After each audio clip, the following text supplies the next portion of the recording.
There's one thing you can get a handle on pretty quick and understand the quality of an establishment you're staying at, and it's not really the way the reception staff treat you when you get here, because they're trained to do that.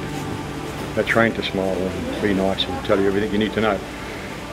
The only way, and I'll show you, will show the attitude of the people that work here. It's that what really counts.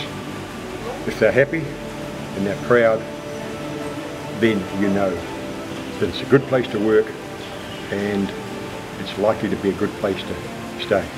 Well, this is the start of our adventure through this lodge. We'll see what happens over the next day or two, but I think you'll be impressed by the attitude of the staff, and to me that's what counts.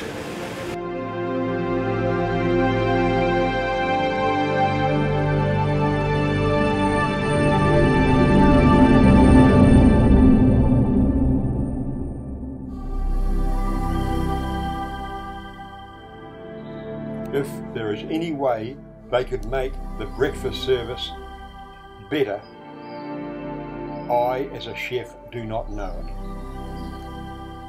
The selection was nothing short of superb. The presentation was 100%.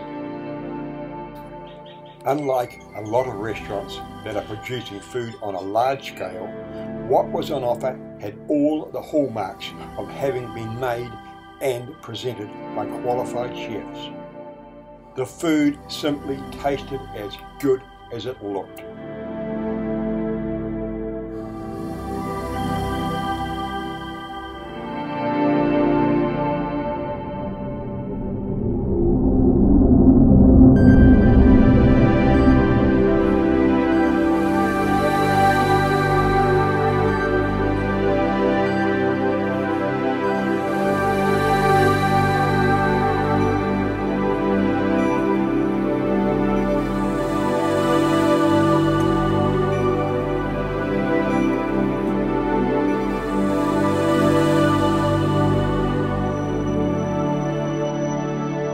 After having seen some of the grounds and some of the superb facilities at Killa Sengigi, you may be left wondering what some of the attractions near to the resort are.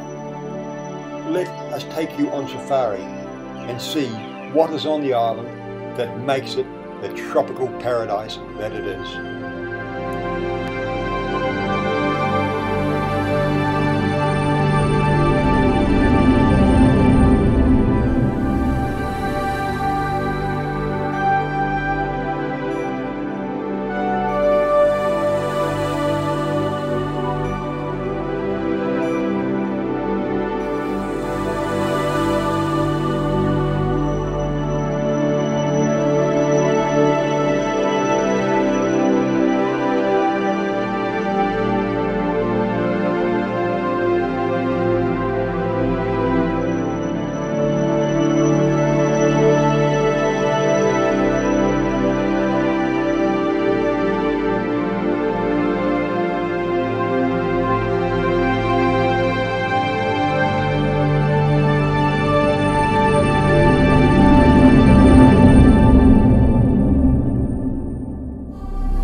The main industry on the island of Lombok is growing rice. Rice paddies dotted around the island are not only highly productive and provide the main employment, but they are a pleasure to the eye and a treat to behold. They are part of a long history of the island and the main food source for the locals.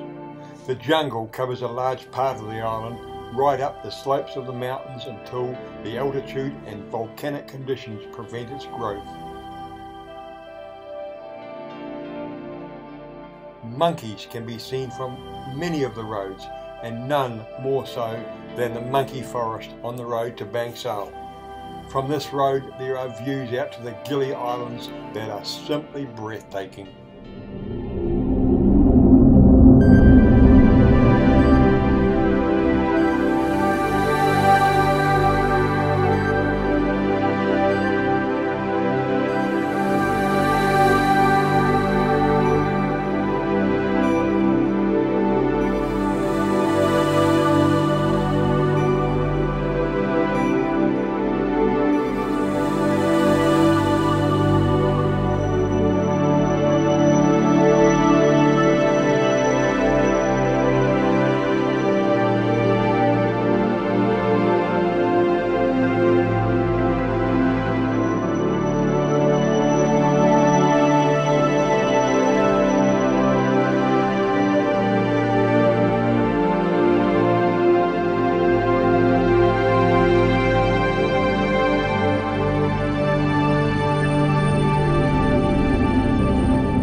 Overlooking the beach are a series of working gold mines.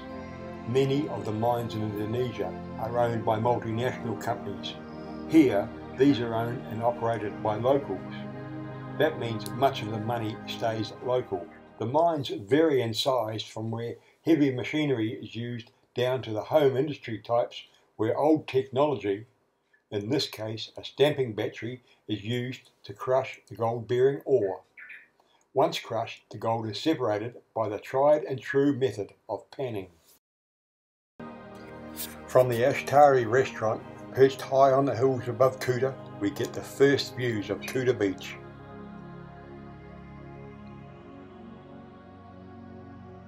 This beach is so typical of the beautiful coast around Lombok, a paradise where pristine golden sand beaches, crystal clear blue waters and surf that surfers from around the world come to. The scenery is spectacular, with cliffs and mountains reaching the coast to create jagged and awe-inspiring landscapes and views. The beaches are some of the best in Indonesia.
Lombok has a huge resource of coconut trees.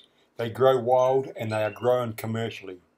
The coconut harvesters are men who must have the extreme strength, skill and courage to harvest the coconuts. One mistake and life is all over, but these men do their work with apparent ease. Indonesia is the world's second largest producer of coconuts, producing some 15 million tonnes annually.